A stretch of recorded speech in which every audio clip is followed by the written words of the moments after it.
Qualquer coisa vocês podem mandar mensagem aí no chat também, tá tudo beleza aí? Então vamos começar aqui os slides. Essa aula vai ser mais curta porque também é uma parte mais introdutória.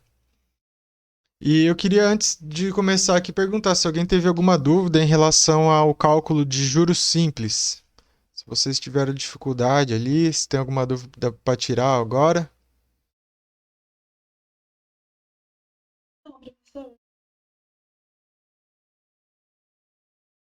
Mais alguém? Bom, então beleza. Se sobrar alguma dúvida depois, vocês coloquem ali no chat, ali nas caixas de pergunta, que daí a gente já sana as dúvidas. Então, pessoal, o que essa disciplina aqui vai ajudar a gente? Principalmente na tomada de decisão, decidir onde colocar a nossa grana aí. Então, o ato da tomada de decisão por alguém mostra a existência de cursos alternativos de comportamento, ou seja, a gente tem lugar que a gente pode investir o dinheiro e a gente não sabe onde investir. E como que a gente sabe qual que é o melhor lugar para investir? Muitas vezes eu pergunto no começo das disciplinas, o que você faria com R$ 1 milhão, né? Muita gente fala assim, eu compraria um terreno, construiria casa para alugar. Outras pessoas colocam título público, outras pessoas colocam dinheiro na poupança, outras pessoas compram ações. Qual que é o melhor caminho, né? Como que a gente toma essa decisão?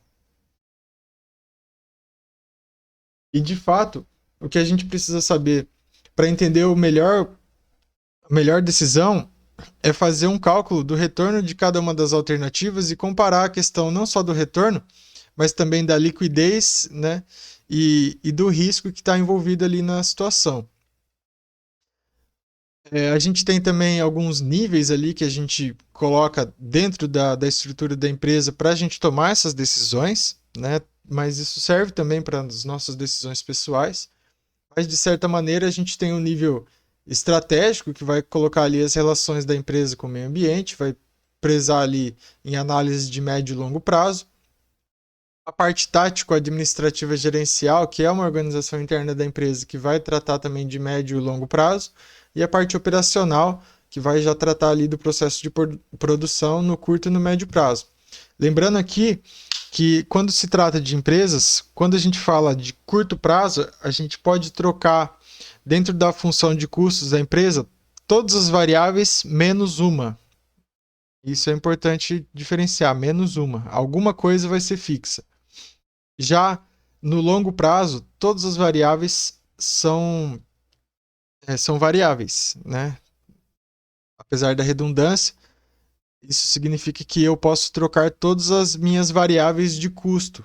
Ou seja, eu posso mudar a localização do meu empreendimento, eu posso mudar os funcionários, eu posso mudar até o produto que eu estou fornecendo aos meus consumidores. Então é importante salientar isso aí.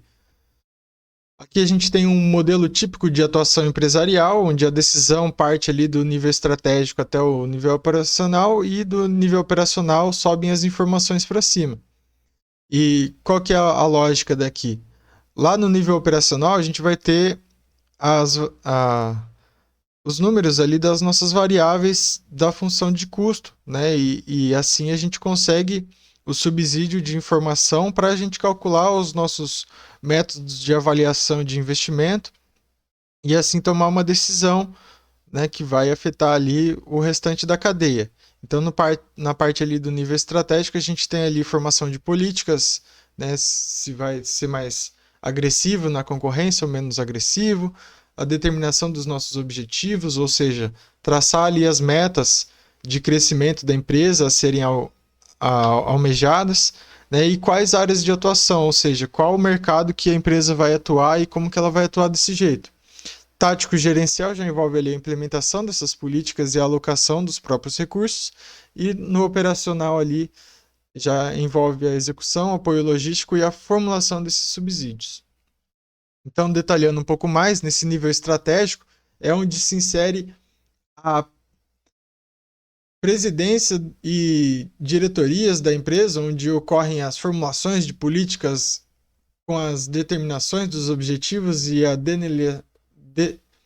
delineação das áreas de atuação da empresa, e nesse nível, seus integrantes estão distantes dos detalhes e suas decisões são estratégicas de longo prazo. Para a formulação das estratégias, esse nível precisa de informações ou subsídios que vêm ali da parte operacional, ou seja, aqueles dados que vão realmente compor os nossos métodos de análise de investimento.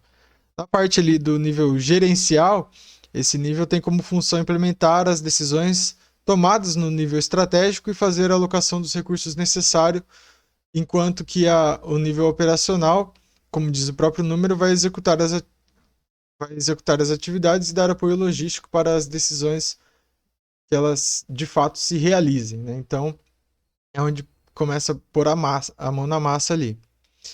E a tomada de decisão visa reconhecer a existência de um problema, que é o primeiro passo para se reconhecer a existência de uma oportunidade, e o empreendedor é aquele agente na sociedade que reconhece com facilidade a existência de um problema e enxerga que esse problema tem soluções e, como tal, vislumbra a oportunidade a ser aproveitada. É importante salientar também que a visão que a gente tem na economia entre empreendedor e empresário, ela tem algumas semelhanças, mas também pode ter diferenças. Do fato que nem todo empresário ele é de fato um empreendedor, né? Porque às vezes ele foi empreendedor em algum momento e agora ele realmente só administra aquilo que ele vislumbrou.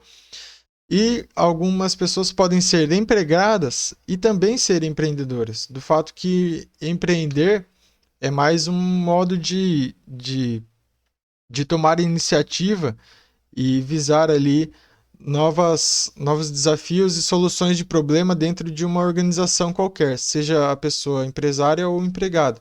Então é possível ser empregado e ser empreendedor, vamos dizer assim. E uma das coisas que é importante a gente salientar também é que as tomadas de decisões, elas pressupõem um certo nível de racionalidade, ou seja, a gente tem que colocar as coisas em bases comparáveis para a gente conseguir comparar coisas que são diferentes.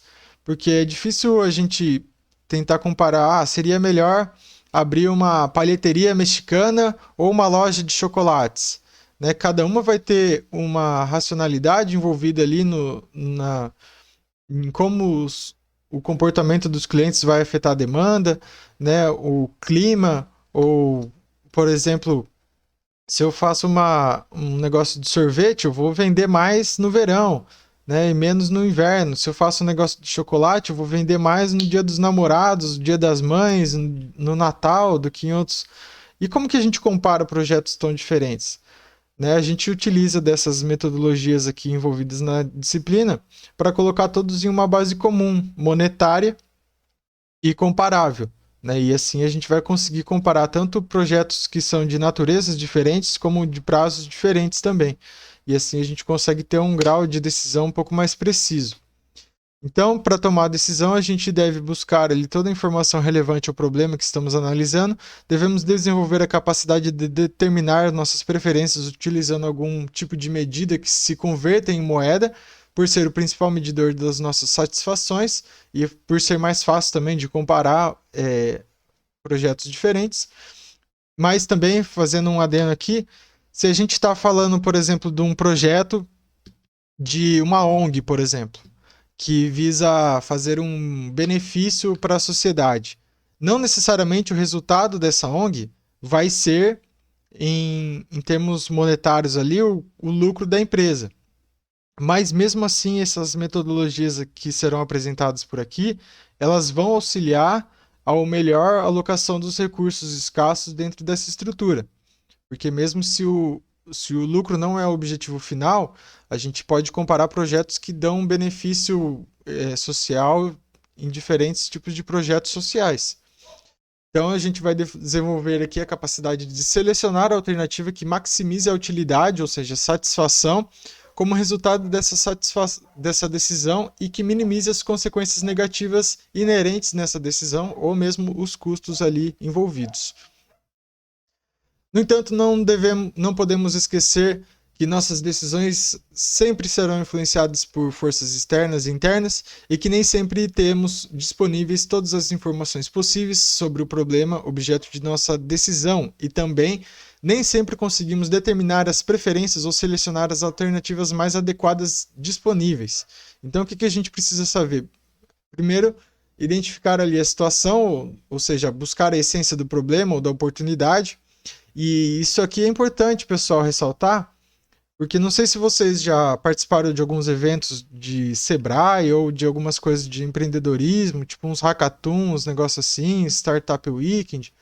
E a questão da problemática é central ali. Porque sempre que a gente vai ter uma ideia do empreendimento, a gente tem que definir muito bem o que é o problema que a gente está querendo resolver e se aquilo realmente é um problema para outras pessoas. Porque o que acontece muito é de pessoas terem ideias de negócios, só que daí quando vai ver lá na frente, realmente não tem muita demanda para aquilo. Né? E o como resolver também é importante salientar ali, que tem que ser alguma coisa sustentável ou de baixo custo que seja benéfico ali para o consumidor. O segundo passo é obter informações na busca de dados, fatos, informações internas e internas, gerar soluções alternativas, onde a gente vai colocar ali na mesa todas as possibilidades, avaliar e escolher a melhor das alternativas, ou seja, aplicar esses métodos que a gente vai ver aqui nessa disciplina, transformar a solução em ação e avaliar ali os resultados. E avaliar o resultado também envolve a atualização das metodologias empregadas aqui para a gente saber qual que é a melhor decisão de investimento. Então, a engenharia econômica ela é um campo de conhecimento humano que ainda não é definitivamente delimitado e sua abrangência envolve diversas áreas, como essas que estão listadas aí. Mas, basicamente, o que a gente quer saber aqui é onde que é melhor investir o nosso recurso, dadas as nossas opções. Em 1930, esse termo engenharia econômica surge pela primeira vez na literatura técnica, designando o processo de análise de propostas de investimento em bens de capitais, tendo como base estudos de engenharia, e o seu emprego se restringia a estudos para a captação de recursos junto aos bancos. Então, é da mesma forma que a gente pensa assim, pô, por que uma empresa vai fazer um plano de negócios? Um plano de negócios, ele nada mais é do que uma descrição de todas as atividades e do mercado da empresa, com a avaliação ali de índices financeiros, que são esses que a gente vai trabalhar nessa disciplina, como prazo de retorno do investimento, índice de lucratividade, taxa interna de retorno e assim por diante. E nessas propostas, então, se destacavam ali pontos de vista da engenharia econômica, né, assim como qualquer outro tipo de alternativa, e o plano de negócio ele vai servir tanto para nós expandirmos a nossa empresa, ou para fazermos uma avaliação da situação atual, ou para buscar sócios ou empréstimos, ou seja, para financiar a expansão do empreendimento, ou mesmo, né, em último caso ali, para auxiliar na decisão de fechar a empresa, porque tem empresa que chega uma crise aí, e a pessoa às vezes está pagando para trabalhar e não sabe. Né? E se ela fizer as contas certinho, ela vai saber a hora de sair fora do negócio. Porque sair é uma decisão tão importante quanto entrar. É saber a hora de realizar o seu prejuízo. Porque muita gente vai à falência justamente porque não tem esse tipo de percepção, esse tipo de cuidado.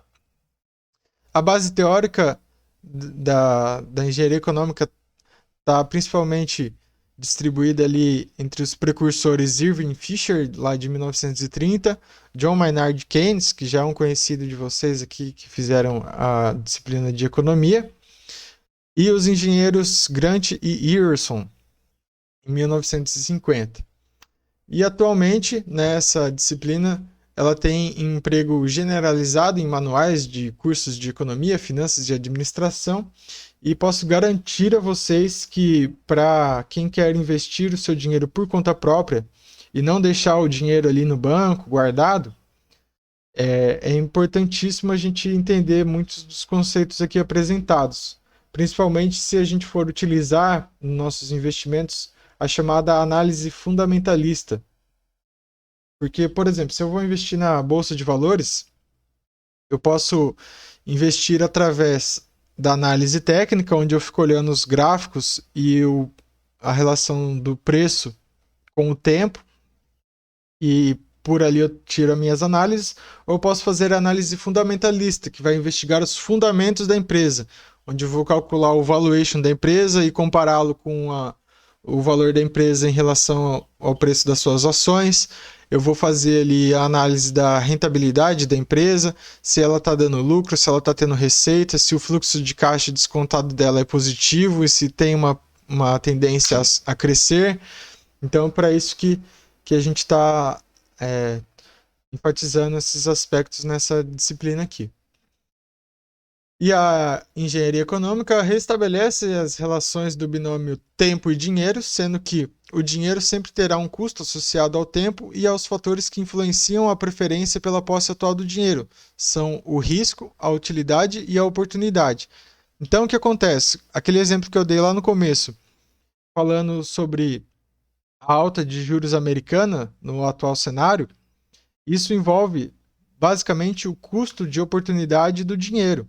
Porque se os títulos públicos sobem de rentabilidade, a, a nossa propensão a investir em um negócio mais arriscado diminui. Porque a rentabilidade de um título público ela pode ser ali baixa em relação a outros ativos da economia, porém ela tem uma segurança muito maior. Então, a gente tem que analisar não só a rentabilidade em si, mas a questão também da segurança e da liquidez, ou seja, a capacidade de um ativo se transformar em outro ativo, para a gente saber qual que é o melhor lugar para a gente investir. E importante, eu não sei se eu salientei ainda esse conceito, mas é importante que vocês definam bem a questão de liquidez. Quando um ativo tem mais liquidez, ele tem bastante negociação. Por exemplo, tem muitas pessoas comprando e vendendo. Então é mais fácil da gente transformar ele em outros ativos. Por exemplo, dinheiro. Vou pegar o exemplo da Bolsa de Valores. Se eu pego uma ação como o Vale do Rio Doce, que é a ação mais negociada aqui no Brasil, eu posso comprar e vender a preço de mercado instantaneamente, praticamente, né? Quase que tem ofertas de compra e venda para todo mundo. Se eu quiser comprar também, eu compro no preço de mercado rapidamente. Agora, se eu pego uma empresa aí que é muito desconhecida, né?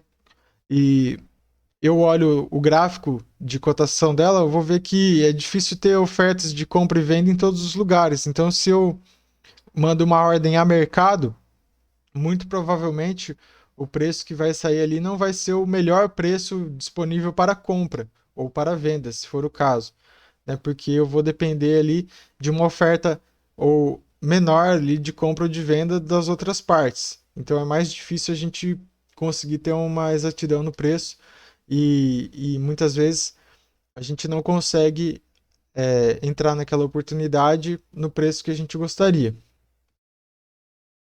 A engenharia econômica se compromete com um conjunto de princípios e técnicas que possibilitam, então, quantificar monetariamente e avaliar economicamente os projetos de investimento durante o processo de tomada de decisão.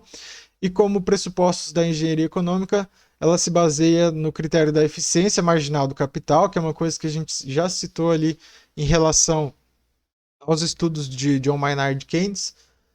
Inclusive, quando a gente fala sobre essa questão dos juros da dívida americana, a gente está enfatizando que a eficiência marginal do capital ela vai ter um desempenho menor quando os juros básicos de qualquer economia ele sobe.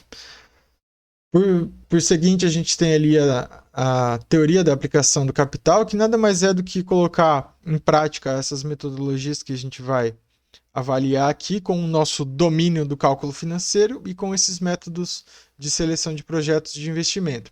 Outros assuntos a ser tratados aqui são fatores intangíveis, como a depreciação e o imposto de renda, o risco e a incerteza, a inflação, as restrições técnicas e financeiras e as durações não homogêneas de alternativas de investimento, ou seja, como que a gente compara um projeto que tem uma duração de 2 anos com um projeto que tem uma duração de 3 anos, né? Não dá para a gente realmente avaliar os dois, porque eles têm não só prazos diferentes, como a gente não pode simplesmente avaliar a questão do risco de uma forma coesa se a gente não utilizar a técnica que seja mais adequada. E aí, o que é o processo de investimento? Trata-se de um comprometimento de fundos na esperança de se obter um benefício futuro num prazo razoavelmente longo, tendo presente tripé de rentabilidade, liquidez e segurança envolvido num ambiente de riscos e incerteza. Então, rentabilidade é o quê? É o quanto que isso aí vai render da minha grana. Se eu colocar 100 e tirar 110, 10% de rentabilidade. O que é a liquidez? Liquidez é tanto a questão ali da minha possibilidade de entrar e sair naquele negócio, como também, né, no tempo necessário a sair daquele negócio. Por exemplo, muita gente fala assim: investir em imóveis é muito bom. Só que, tendo uma rentabilidade boa e uma segurança muito boa, a liquidez vai ser comprometida. Ou seja, a liquidez dele vai ser baixa. Por quê? Porque é difícil vender uma casa do dia para a noite. Vamos supor, eu tenho uma casa que eu comprei por 500 mil reais. Se eu quiser vender ela amanhã, eu não consigo. Consigo se, de repente, eu diminuir muito o preço, né, a ser a um preço abaixo do preço de mercado, para daí ficar interessante para outros compradores. Mas se eu não fizer isso, é mais difícil de eu vender. Ao passo de que outros investimentos que têm, por exemplo, liquidez e segurança, vai ter uma rentabilidade baixa. Ou se ele tem, por exemplo, rentabilidade e liquidez, quer dizer que a segurança vai ser baixa, ou seja, o risco vai ser alto. Se, porra, eu quero ter rentabilidade, quero comprar e vender rápido, o risco vai ser alto de você tomar um prejuízo também, porque a rentabilidade é alta e aí está envolvido esse tripé. Então não dá para ter os três juntos. Sempre você vai ter dois deles, pelo menos. Às vezes um. E aqui é um gráfico para tentar ilustrar essa questão que o Keynes vai chamar de eficiência marginal do capital. Então, o volume de fundos que os empresários estão dispostos a comprometer com novos projetos, ele é inversamente proporcional ao nível da taxa de juros de mercado. Ou seja, a taxa de juros de mercado a 2%, que seria uma taxa relativamente baixa aí nesse exemplo, os empresários estariam dispostos a realizar investimentos na ordem de R$ 6 aí, como o volume de investimentos. Enquanto que, se a taxa de juros sobe, eles estão menos dispostos a investir o seu dinheiro. Porque se o juro sobe demais, eu começo a pensar se, em vez de eu abrir uma palheteria mexicana, que eu estou pensando que é um negócio super arriscado, se não é melhor eu colocar meu dinheiro num título público, que tem uma rentabilidade que não é tão grande, mas pelo menos eu tenho liquidez e segurança. Então essa taxa aí, essa curva de eficiência marginal do capital é muito importante para a gente decidir ali o nosso custo de oportunidade. Inclusive, isso é um conceito importante, se vocês estiverem anotando aí, pode anotar que esse conceito é muito importante. O que é o custo de oportunidade? O custo de oportunidade, né, em termos de produto, seria o custo de produzir o bem A é o custo de deixar de produzir o bem B. Ou seja, o custo de produzir um bem é aquilo que você deixa de ganhar produzindo outro. Se a gente pensar na nossa vida, por exemplo, o custo de você estar assistindo essa aula agora é o custo de deixar de assistir a TV Globinho, né, assistir os seus desenhos preferidos no mesmo horário.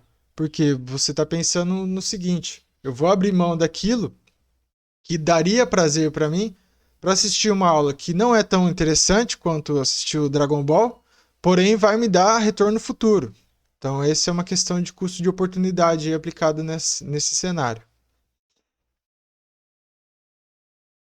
Então, aqui falando um pouco, né, da análise de investimentos em si, é um campo de estudo e inter-relação, ou seja, vai fazer análise colocando conceitos de várias áreas envolvidas, dependendo do mercado que a gente está aplicando aquilo lá. Tem pressupostos teóricos, também análise de investimentos no contexto do problema econômico. É importante de salientar que todo investimento ele busca resolver um problema, seja para alguém ou para uma empresa. Aí uma coisa importante também, sempre que vocês forem fazer um investimento, existem dois tipos de investimento só. Ou você vai emprestar o dinheiro para alguém, e, e isso envolve investimentos como CDB, CDI, LCA, LCI, todos os tipos de CRIs e por aí vai, né? Ou você vai virar sócio de alguém, seja comprando ações ou, ou participando de algum empreendimento. Então você tem esses dois tipos só de alternativas de investimento, né? E cada um dos investimentos que a gente tem hoje na economia são desdobramento dessas duas alternativas. E a gente precisa aplicar os nossos conceitos aqui para entender o valor do dinheiro no tempo. E para isso a gente vai entender como que funciona a questão dos juros simples, que é o que vocês viram na aula passada, juros compostos, a equivalência de capitais. A gente tem que entender também como que funcionam os fluxos de caixa, fatores de conversão, taxas de juros efetivas e nominais e como que a inflação impacta nisso aí.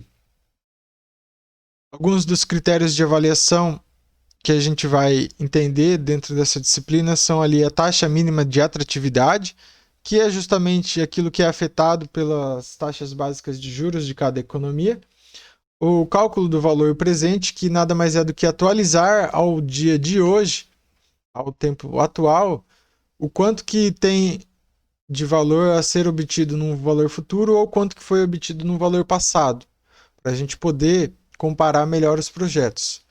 Temos também o cálculo do anual do uniforme, que nada mais é do que colocar todos os valores presentes distribuídos de forma igualitária ao longo do tempo. A taxa interna de retorno, que é a rentabilidade do negócio, daquele exemplo que eu falei, se eu invisto 100 e tiro 110 e aqueles 10% é a taxa interna de retorno. E o payback é também conhecido como ponto de equilíbrio, que é uma medida de tempo. Quanto tempo demora para eu reaver aquele dinheiro investido? Então, se eu investir 10, se eu investir 100 e tirei 10 de lucro, né, tenho 10% ali e ganhei isso em um ano, meu payback vai ser em 10 anos, né? Fazendo uma conta mais de padeiro aqui, só para exemplificar. E por fim, a gente vai saber ali comparar sob circunstâncias específicas, né? Como projetos de vidas diferentes, ou seja, um projeto que tem 10 anos com que tem 15 anos.